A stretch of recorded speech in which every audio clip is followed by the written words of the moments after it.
Hello, my name is Kyoko, and today I'll present my literature assessment and a research question for Policy 700. I focus on the Smithsonian Act of 1846 and its influence on Japanese American education policy through funding mechanisms. Across the literature, four major themes emerge. My first theme is federal initiatives and the gatekeeping theory. Scholars such as Pamela Henson, Dr. Steve Luber, and Peter Leibold show how the Smithsonian Act positioned federal institutions to use gatekeeping strategies and historical case studies, shaping American visibility in democracy since the progressive era through arts and technology.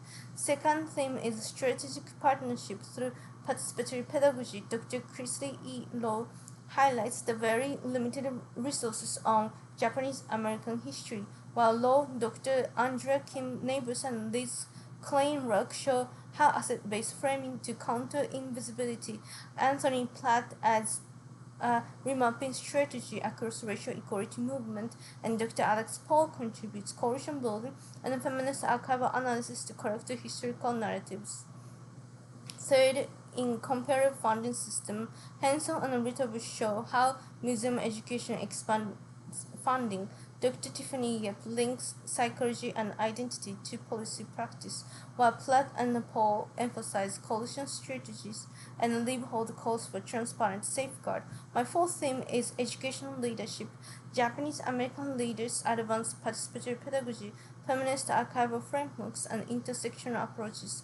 Lowe and Dr. Shipu Wang critiques neutral identities in art, and Paul and Dr. Shirley Frank show how feminist archival strategies reshape funding and policy. Platt adds comparative racial equality frameworks through affirmation action.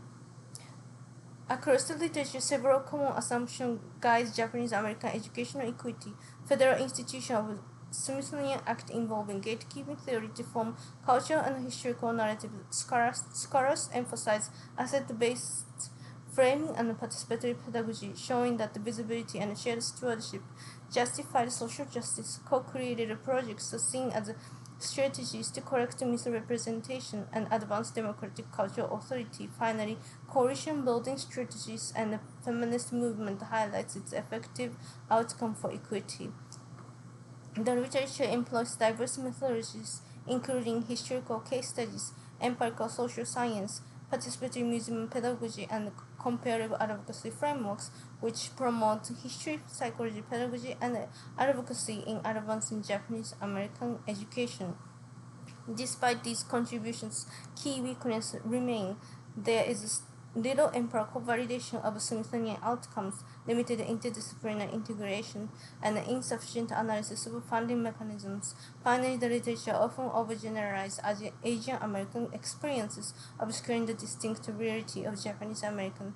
Future research should use asset-based framing involving participatory pedagogy theory to highlight resilience rather than deficit narratives. It should also employ cross-disciplinary strategies that combine psychology, history, and pedagogy. In addition, future studies need to link gatekeeping theory for educational resource distribution directly to funding equity to ensure measurable policy outcome of Japanese American educational communities.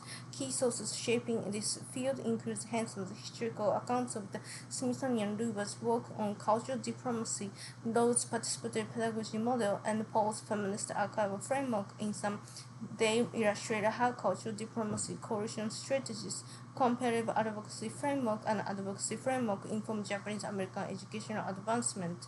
Based on these insights, I propose following policy-related research question.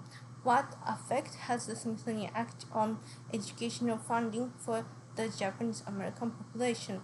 In conclusion, the literature highlights the Smithsonian's role in shaping Japanese American educational advancement, but also reveals critical gaps in empirical validation, interdisciplinary approaches, and funding analysis. My research question seeks to bridge these gaps by connecting representation to tangible policy outcomes. Thank you.